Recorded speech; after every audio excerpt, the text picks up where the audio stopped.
یہ کہتے ہیں کہ اگر کسی نے خود کو غریب ظاہر کر کے کوئی اسکالرشپ حاصل کر لی حالانکہ وہ غریب نہیں تھا، اب اس مال کو نیاز شریف میں دے سکتا ہے کہ نہیں؟ لفظ بھی لکھا ہے نیاز شریف میں دے سکتا ہے کہ نہیں؟ اگر کسی کو دینے کا کہا تھا کہ میں آپ کو دے دوں گا، لیکن ذہن میں آیا کہ یار یہ جائز نہیں ہے جو میں نے لیا ہے، تو اب کیا کرے؟ دے تو ناجائز اور نہ دے تو وہ سامنے والے بدگمانی کریں گے، کیا حکم شرع ہوگا؟ دیکھیں، پہلی بات تو یہ کہ اسکالرشپ جو ہے وہ اگر غریب کے ساتھ مخصوص کر دی گئی ہے یا کوئی تجربے یا کوئی مہارت کے ساتھ، تو وہی شخص اس کا مستحق ہو سکتا ہے جن میں یہ اوصاف پائے جاتے ہوں۔ اگر کوئی شخص دوسرا لے لیتا ہے جیسے انہوں نے لیا، تو یہ کسی کے دوسرے کے حق پر ڈاکہ ڈالنا ہے، جو حرام اور گناہ کبیرہ، ایک ایک پیسہ اس کا حرام اور گناہ کبیرہ ہے۔ فوراً توبہ کرنا اور ان کو بتانا کہ میں نے جھوٹ بولا ہے، اور لیے ہوئے سارے پیسے واپس کرنا واجب ہے، ورنہ یہاں نہیں کھاتے رہیں آرام سے، آخرت میں آپ دیکھیے گا کہ حقوق العباد اللہ تعالیٰ نہیں بخشے گا، مظلوم کو کھڑا کرے گا جن کا آپ نے حق کھایا تھا، اور اس کو دلوایا جائے گا بدلہ آپ کی نیکیوں کی صورت میں، آپ کی نیکیاں نکال کر ان کے نام اعمال میں ڈالی جائیں گی۔ تو اس لیے ایسا نہ کریں۔ دوسری بات یہ ہے کہ اسکالرشپ میں جھوٹ بول کے تو لے لی، لیکن یہاں تقوی ظاہر ہوا یا نیاز شریف کے اندر دوں یا نہ دوں، یعنی یہ شیطان نے ذہن بنایا ہوگا کہ حرام تو لے لیا ہے، تھوڑا بہت مزار پہ خرچ کر دو، نیاز پہ خرچ کر دو تاکہ کفارہ ہو جائے گا، تم بری ذمہ ہو جاؤ گے۔ یہ اس طرح گناہوں کے کفارے نہیں ہوا کرتے۔ اگر شیطان کسی کے بھی ذہن ایسا بناتا ہے چوری کی، یا تھوڑا سا میں دے دیتا ہوں، ہو سکتا ہے گناہ معاف ہو جائے، ہرگز ایسا نہ کریں۔ حرام قطعی کو اگر آپ نے لے کر صدقے کی نیت سے کچھ دیا، دائرہ اسلام سے خارج ہو جائیں گے، فقہا فرماتے ہیں، کیونکہ حرام مال کو اللہ کی بارگاہ میں پیش کرنا بہت بڑی بے ادبی ہے، اور اس سے انسان اسلام سے باہر ہو جاتا ہے۔ اس لیے اپنے ذہن کو استعمال ہرگز نہ کریں جب تک آپ نے دین نہ سیکھا ہو، ورنہ تباہی اور بربادی ہے۔ تو نیاز کے اندر دینے کا شوق پیدا ہو گیا، وہاں حرام حاصل کر لیا ہے، بالکل غلط۔ نیاز جیسی پاکیزہ چیز کے اندر ہرگز اس کو استعمال نہ کیا جائے۔ اور پھر یاد رکھیں کہ اب اگر ان کو کہہ دیا تھا کہ میں آپ کو دوں گا اور یہ حرام مال ہے، آپ دوسرا مال دے دیں طیب اور حلال، تاکہ ان کو بدگمانی بھی پیدا نہ ہو اور آپ کا کیا ہوا وعدہ بھی پورا ہو جائے۔ ضروری ہے کسی حرام مال سے دیں، اور اگر ذہن میں آ گیا ہے کہ حرام ہے تو اب نہیں دے سکتے، بھئی دوسرے مال سے دے دیں، کسی سے لے کر دے دیں فی الحال، تاکہ بدگمانی پیدا نہ ہو، چلیں آپ دیں، اور اس کا علاج وہی کریں جو ہم نے آپ کی خدمت میں عرض کیا ہے۔ یہ کہتے ہیں کہ اگر شوہر بیوی کو کہے کہ جو جیولری میں نے تمہیں دی وہ تجھے پہننا حرام ہے، اگر تو نے پہنی تو تیری کوئی نماز یا عبادت قبول نہ ہوگی، کیا حکم شرع رکھتا ہے؟ دیکھیں، کوئی بھی کسی پر کوئی بھی طیب چیز کو حرام نہیں کر سکتا، یہ حق اللہ تبارک و تعالیٰ کا ہے، وہ کر سکتا ہے، یا اس کی عطا سے وہ اپنے نبیوں کو یہ حق دیتا ہے، یا پھر علماء بتاتے ہیں، وہ حرام نہیں کر سکتے، وہ بتاتے ہیں بھئی یہ آپ کے لیے استعمال حرام ہے، یہ جائز ہے۔ یہ شوہر نے یہ کیسے سمجھا کہ میں نے جیولری جو تمہیں دی تھی، اور خاص طور پہ اگر تحفتاً دے دی، گفٹ کی تھی اور بیوی کے حوالے کر دی، تو یہ تو مالک رہا ہی نہیں، بیوی مالکہ ہو گئی۔ دوسرے کے مال کو یہ کہنا، جیسے میں آپ سے کہوں آپ کے اسکوٹر پہ، آپ کے لیے اسکوٹر حرام ہے استعمال کرنا، بھئی آپ کہیں گے تم کون ہوتے ہو کرنے والے، تو پھر شوہر کون ہوتا ہے؟ اور اگر صرف پہننے کو دی تھی تو ٹھیک ہے، پھر یہ کہہ سکتا ہے بھئی ٹھیک ہے مجھے واپس کرو، میں تمہیں نہیں پہننے دیتا، لیکن تم پر پہننا حرام، اور اتنی بڑی جرات کہ اگر تم نے پہنی تو تمہاری نماز اور کوئی عبادت قبول نہ ہوگی، لا حول ولا قوت الا باللہ۔ یعنی شریعت کو ایسا جیسے میرے قابو میں آ گئی ہے، میں جس پہ چاہوں نماز کو حلال کروں، جس پہ چاہیں حرام کروں، ایسے شوہر کو چاہیے۔ ہمیں آپ سے ہمدردی ہے، کوئی آپ ہمارے دشمن نہیں ہیں، لیکن آپ نے غلط کیا، اور وہی نتیجہ وہیں پر پہنچتا ہے جو میں بار بار کہتا ہوں، جہالت، کم علمی، دین کو نہ سیکھنا، تب یہ چیزیں مارز وجود میں آتی ہیں۔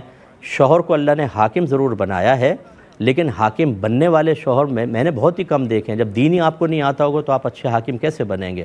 اور جب حاکم ہے تو رعایا ہے، اور رعایا کا حق ہوتا ہے حاکم کے اوپر۔ حاکم تو بننے کا شوق ہو گیا، میں حاکم ہوں تم محکومہ ہو، اچھا ہو گئے، اب حاکم ہو گئے، اب بتائیں رعایا کا آپ پر کیا حق ہے؟ وہ پتہ ہی نہیں ہے، بادشاہ بن کے بیٹھ گئے، یہ نہیں پتہ کہ رعایا کا کیا حق ہے، تو بادشاہ ظالم ہی ہوگا۔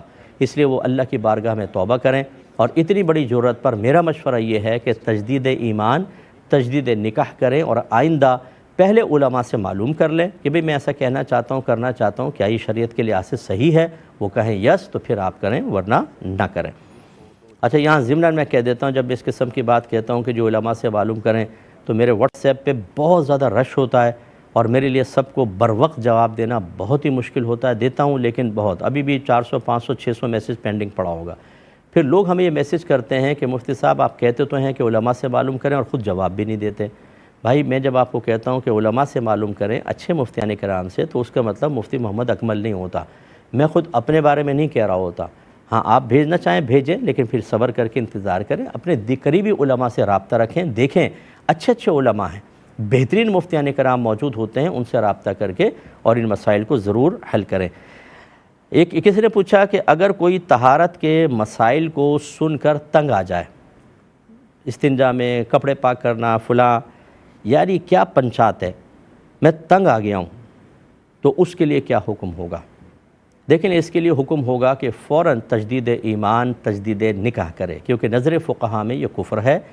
جتنے بھی دیکھیں مسائل ہیں نا، مسائل جائز ناجائز، حرام حلال، پاک ناپاک، یہ اصل میں قرآن اور حدیث کا نچوڑ ہوتے ہیں. ان کے دلائل قرآن و حدیث کے اندر ہوتے ہیں. تو اگر آپ ایک مسئلے کا انکار کرتے ہیں جو قرآن یا حدیث سے ثابت ہوا، تو اصل میں آپ قرآن یا حدیث کا انکار کرتے ہیں، اور قرآن یا حدیث کا انکار کفر ہوتا ہے. اسی طریقے سے قرآن یا حدیث سے بیزاریت کا اظہار کرنا یہ بھی کفر ہے کہ یار یہ کیا مصیبت ہے، یہ تو کفار کرتے تھے. یہ منافقین کی عادت تھی کہ جب کوئی نیا حکم نازل ہوتا ان کے کفر میں اضافہ ہوتا. قرآن کہتا ہے کیونکہ وہ اس کا انکار کرتے، کوفت میں مبتلا ہو جاتے، ایک اور حکم آ گیا اب یہ بھی کرو. یہ بیزاریت مسلمان کا طریقہ نہیں ہے. اب یہ شرعی مسائل جو طہارت سے متعلق ہیں، اللہ تعالیٰ خوب پاک ہونے والوں کو محبوب رکھتا ہے، قرآن میں واضح طور پہ موجود ہے.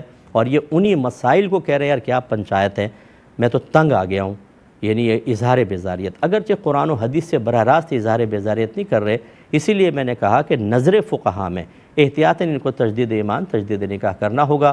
اور میں تمام اپنے دیکھنے والوں سے گزارش کرتا ہوں کہ ایسا نہ کریں کہ جب کوئی شرعی حکم آپ کی مرضی کا آئے تو آپ لڈیاں پا دیں اور واہ واہ سبحان اللہ. مثلا آپ نے کہا یار پتہ نہیں وہ فلاں رشتہ دار مرا ہے، میرا اس میں وراثت میں حصہ بنتا ہے کہ نہیں بنتا. میں نے دیکھا، میں نے کہا کون ہے آپ؟ فلاں فلاں. اور اس کے رشتہ دار کتنے ہیں؟ ہاں بنتا ہے آپ کا حصہ. اور آپ نے دیکھا 10 لاکھ مل رہے ہیں. اب یہ شرعی مسئلہ بڑا پسند آئے گا، لڈیاں پائیں گے. اور اگر فرض کر لیں میں کہوں کہ آپ کے جو وراثت ہے اس میں فلاں بھی حصہ دار ہے جس کی بنا پہ آپ کا حصہ کم ہو گیا، تو بعض لوگ کہتے ہیں کہ بھئی یہ کیسا شرعی مسئلہ لے کر آ گئے. اب شرعی مسئلے برے لگنے لگتے ہیں. توجہ فرمائیں، شرعی مسائل سے محبت رکھیں. یہ کہتے ہیں کہ ہم نے ایک دکان پر یہ دیکھا کہ ایک گلاس شراب پینے کے لیے جو جام وغیرہ ہوتے ہیں وہ استعمال کرتے ہیں. تو کسی نے اس کو دیکھ کر مذاق میں کہا کہ یہ فلاں ایک شراب کے عادی کا نام لیا کہ فلاں کے لیے لے لیتے ہیں، اس کو تحفہ دے دیں گے. کیا یہ حکم کفر ہوگا؟ نہیں، اس پر کوئی حکم کفر تو نہیں لگے گا، لیکن بہرحال یہ ارادہ چاہے مذاق میں بھی کیا ہو، یہ ارادہ کہ ہم ایک شرابی کو گلاس دیں گے اور وہ اس میں شراب پیے گا، اور وہ بھی بڑے پولائٹلی، کوئی نفرت کا اظہار نہیں. حالانکہ شراب قابل نفرت چیز ہے، جس چیز کو اللہ اور اس کے رسول ناپسند فرمائیں، خصوصاً جس کو حرام کر دیا گیا ہو، قلب میں اس سے کراہت اور نفرت رکھنا واجب ہے، خصوصاً ایسے موقعوں پر. اور اس کے برعکس پیار محبت کی اس سے بات کرنا یا اس کو لائک کرنا، بلکہ بطور تحفہ دینے کی بات کرنا کہ جس میں شراب ڈال کے پی جاتی ہے، یہ گناہ ضرور ہے. اللہ تعالیٰ کی بارگاہ میں توبہ کریں. اور میں ان سے بھی گزارش کرتا ہوں جو شعراء بعض اوقات شراب کے قصیدے لکھتے ہیں، شراب کے فضائل، اور بعض قوال حضرات، حالانکہ ہر نہیں کرتا اور انہیں قوالی کرنی چاہیے، لیکن وہ بعض اوقات اس شراب کے فضائل پر مشتمل شعروں کو پڑھتے ہیں، اور اس سے نوجوانوں میں اشتعال بیدار ہوتا ہے اور وہ شراب کی طرف مائل ہوتے ہیں. یہ بالکل حرام اور گناہ کبیرہ ہے. اس قسم کی کوئی بات کہ جو حرام کی طرف لے کر جائے، حرام کی پسندیدگی کے پر مشتمل ہو، دوسروں کو ترغیب ملے، یہ سب گناہ کے کام ہیں. اللہ کی بارگاہ میں توبہ کریں. اسکول ٹیچر ہیں، انہوں نے بتایا کہ میں نے بینک سے اسکول کے اکاؤنٹ سے کچھ پیسے نکلوائے تھے. انہوں نے جو پیسے دیے ان میں 1000 کا نوٹ ایسا تھا جو میں نے لے کر کسی ٹیچر کو دیا. اس ٹیچر نے 2 دن بعد یہ بتایا کہ نوٹ تو جعلی ہے. بینک سے شکایت کی تو وہ کہتے ہیں کہ ہم نے تو چیک کر کے دیے تھے. تو اب یہ پوچھتی ہیں کہ میرے لیے کیا حکم ہے، ٹیچر سے واپس لوں یا یعنی اس سے پیسے 1000 لوں یا میں خود بھروں اس 1000 کو، کیا حکم شرع ہوگا؟ دیکھیں بینک سے بھی مسٹیک ہو جاتی ہے. خود میرے پاس ایسا ہوا ہے 1-2 دفعہ، تو یہ بینک ریسیو کر لیتا ہے واپس. واللہ اعلم بالصواب کہ وہ کیوں نہیں کہہ رہا، لیکن فرض کر لیں کہ اگر بینک نے اچھی طرح دیکھ کر دیا ہے تو پھر ویسے ذمہ دار تو بینک ہی ہوتا ہے کہ وہاں سے آپ کے پاس آیا، آپ اگر مطلب قسم کھا لیتی ہیں یا تو گواہ پیش کر دیں اس کے اوپر، آپ گواہ تو پیش نہیں کر سکیں گے غالباً، اور اگر بینک والے اب حلف نہیں اٹھائیں گے، ویسے ان پہ حلف آتا ہے کہ وہ قسم کھا لیں، لیکن کم از کم اگر یہ ہے کہ اپنی سہیلی سے پوچھ لیں، بینک والے قسم کھا لیں، سہیلی بھی قسم کھا لے کہ ہم نے اس کو چینج نہیں کیا، یہ بھی امکان تو ہے کہ آپ نے جب وہ ٹیچر کو دیا تو اس نے بدل کے آپ کو دے دیا ہو، لیکن بہرحال اگر حلف اٹھا لیتے ہیں اور آپ بھی حلف اٹھا لیتی ہیں تو سب بری ذمہ ہیں، لیکن چونکہ آپ مین پر ہیں اور آپ نے ساری کارروائی کی تو آپ اس کو بھر دیں، آخرت میں انشاءاللہ عز و جل آپ کو اس کا اجر ملے گا، لیکن آپ بہرحال ذمہ دار نہیں ہوں گی اگر آپ حلف اٹھا لیتی ہیں تو۔